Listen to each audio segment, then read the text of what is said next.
ശബരിമല സ്വർണ്ണക്കൊള്ളയിൽ നിയമസഭയിൽ ഇന്നും ബഹളം. ബാനറുകളും പ്ലക്കാർഡുകളുമായാണ് പ്രതിപക്ഷ എംഎൽഎമാർ മൂന്നാം ദിവസവും സഭയിലെത്തിയത്. മുതൽ ചൂണ്ടിക്കാണിക്കുന്നുണ്ട് യഥാർത്ഥ പ്രതികളിലേക്ക് എത്തരുത് എന്നതാണ്.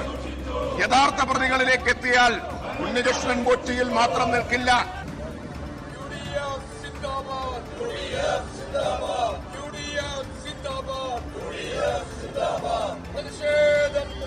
സ്വർണ്ണക്കൊള്ളയിൽ പ്രതിപക്ഷം സമരത്തിലാണെന്നും കേസിലെ ഒന്നാം പ്രതിയായ ഉണ്ണികൃഷ്ണൻ പോറ്റി അടക്കം സ്വാഭാവികമായും ജാമ്യം കിട്ടി പുറത്തുവിടുകയാണെന്നും പ്രതിപക്ഷ നേതാവ് വി.ഡി. സതീശൻ ആരോപിച്ചു.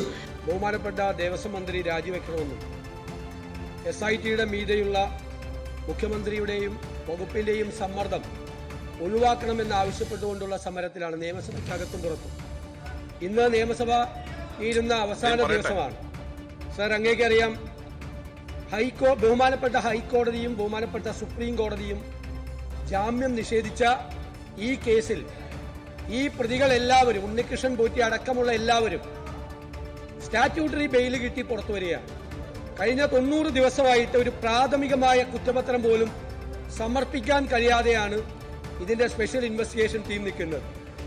ശബരിമലയിലെ സ്വർണ്ണക്കവർച്ചയിൽ ഒരു വിഭാഗം ജനങ്ങൾക്ക് മാത്രമല്ല, കേരളത്തിലെ മുഴുവൻ ജനങ്ങൾക്കും അതിന്റെ വലിയ ഉത്കണ്ഠയുണ്ട്.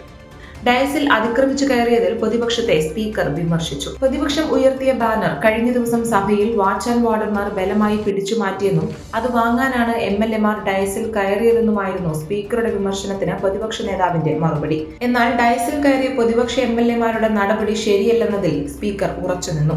സെക്രട്ടേറിയറ്റിന് മുന്നിൽ ഒരു ബാരിക്കേഡ് മറിച്ചു കടക്കുന്നത് പോലെയാണ് പല MLA-മാരും ഡയസിൽ കയറിയത്. അത് ജനാധിപത്യത്തിന് ഭൂഷണമല്ലെന്നും സഭയിൽ സ്പീക്കർ പ്രതികരിച്ചു. Subscribe to One India and never miss an update.